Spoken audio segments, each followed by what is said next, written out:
Հարգելի հայրենակից, ես հիմա գտնվում եմ Աբովյանում, Աբովյան քրակատարողական հիմնարկի հարակից տարածքում եմ։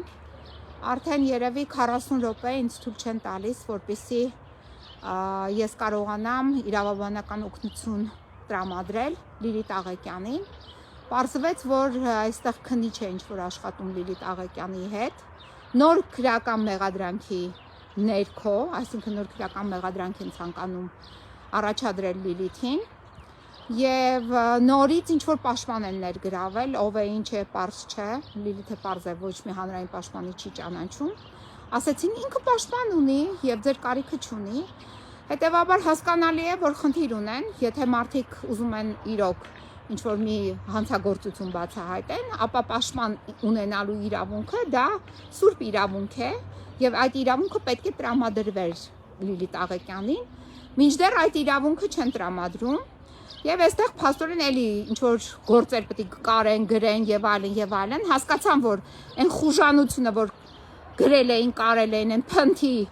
չգիտեմ ինչ տեսակի դերձակով, որ այդ գործը կարել էին, այդ գործը շուտով կփչվի, դա հասկացել են։ Հիմա անցել են մեկ այլ գործի, հավանաբար նույն ձեռագրով, նույն կեղտոտ ձեռագրով, նույն կեղտոտ ձեռներով եւ մատներով ինչ որ բան են փորձում կարել։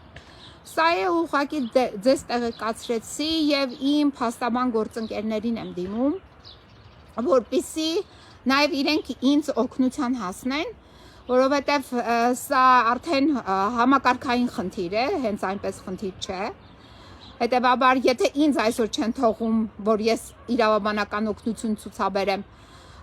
իմ պաշտպանյալին, հետեւաբար սա արդեն կարող է կրել նաեւ զանգվածային բնույթ, ում ցանկանան բերեն, ինչ ուզենան կարեն, ինչպես ուզենան խոշտանգեն եւ մնան գոնե առնվազն ինչ որ մի շրջանում անպատիժ, որը այս պահին տեղի է ունենում։ Դուք տեսաք 2 օր շարունակ Լիլիթին կտանքների էին արժանացրել, կտանքներին չեն արժանացում, ենթարկում են,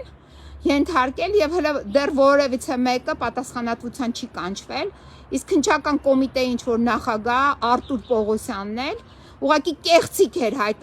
տարածում ազգային ժողովի ամբիոնից, բացի կեղծիքից փորձում էր իրավագիտության դասեր տալ կամ էլի նորից կեղծել կամ չգիտեմ այդ ոնց մեկնաբանեմ, որ Լիլիթին մեղսագրվող արարքները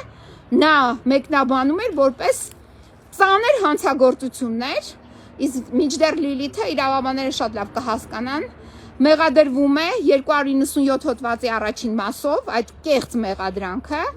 եւ 489 հոդվածի երկրորդ մասով, որտեղ շատ մեղմ